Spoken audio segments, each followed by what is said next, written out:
Indian cuisine can be seen as sometimes sophisticated and sometimes complicated, but today cooking instructor Amala Hold is going to break it all down for us and teach us an authentic Indian stir-fried. Welcome back, Amala. Thank you so much for having me. All right, I want to talk about this. You are a cooking instructor. That's right. And your passion is to teach people Indian cuisine. Why?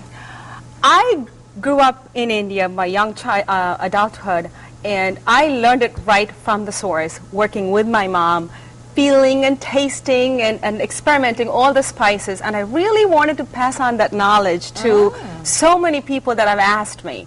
I have heard numerous people say they love Indian food. I love it. But they never can try it at home. They try some curry powders and other previously made mixes, right? And that doesn't last very long. What I'm here to say is try the authentic way, try whole spices, and you'll actually enjoy it so much, and you'll get hooked. All right, now we are making an authentic stir-fry. I want to start with some of your ingredients because, you know, when I think Indian, I think a lot of us immediately think curry. And you say, don't think that way because curry means what?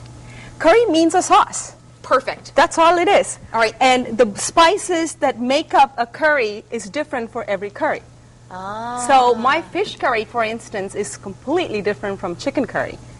It's not one curry powder that goes in all the sauces. Perfect. Now walk us through some of your spices you brought today because these are really interesting. What are these? I want to talk about curry leaves. Okay. And I've had some of my students ask, are curry leaves in curry powder? And I say no. Oh. What curry leaf is, it's the parsley of South India. It's ubiquitous. It's in all Indian dishes. Wow. And it probably got its name from the fact that it's in all dishes, all curry dishes, that it's called curry leaf. Wow. Okay, now what else did you bring here today? I know we have some shredded coconut. Yes. Is that right? That's right. Okay. And we start with mustard, and I usually mix mustard and urad dal together. What is that, urad dal? Urad dal, it's a lentil. Okay, and that's what the little white specks are Yes. here? Try it. Taste it. Okay.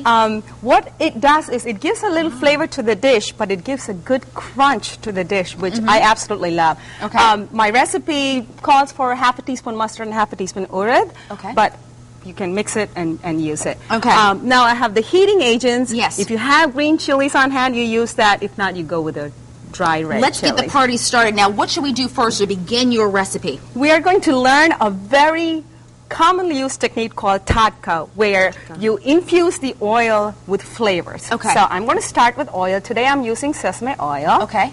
And which is used a lot in Indian cuisine, but you can substitute it with canola oil as well. Okay. In it goes my 1 teaspoon of the mustard and urad mixture. Okay.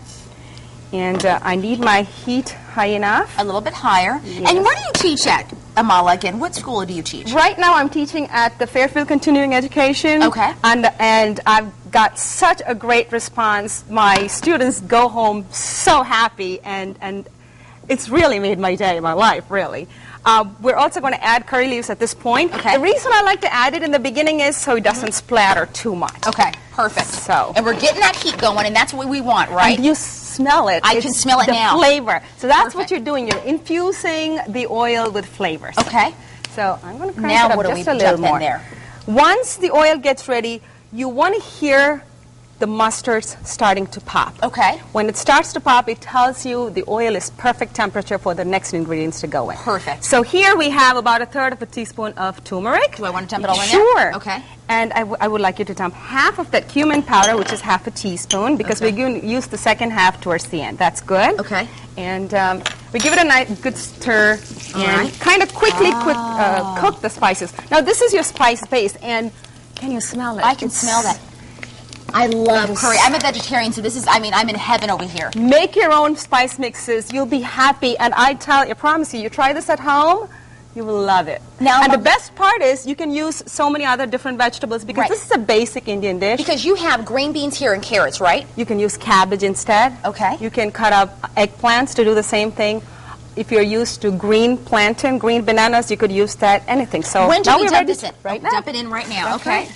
And Perfect. we're going to, I call this dish a double stir fry because we fried in the beginning to get each vegetable to be fried a little. Okay. Then we're going to cover it and steam it in its own moisture for about 5-6 minutes. I like my vegetables a little softer, but if you like it crunchier, you know, you do lesser minutes. So what we're going to do is Stir that up. Yeah, for about 2 minutes. Okay. Yeah. Now, do we have a finished product that we can show? Yes, we do. We're going to cover it. How long do you cover this, Amala? I usually turn the heat down and set the timer to 5 minutes. Perfect. Okay. All right. All right, so I'm going to turn it down quickly. Okay. And here we come to the finished one. At the end. Let's fast forward 5 minutes. 5 minutes fast forward. What we're going to do here is add shredded coconut. This adds so much flavor to your dish, and your half a teaspoon of the cumin powder. And really quickly, we need to mention that this is the reason why you say when you make it at home, you can control that heating element. Right. So you don't have to have it as hot as other That's folks make it. That's right. When I cook for my children, I go with 1 chili. If I'm cooking just for myself and my husband, it's 3 chilies. Oh, my goodness. Listen, if you'd like to try Amala's recipe, come to our website, click on Connecticut Style, and we will get you the link.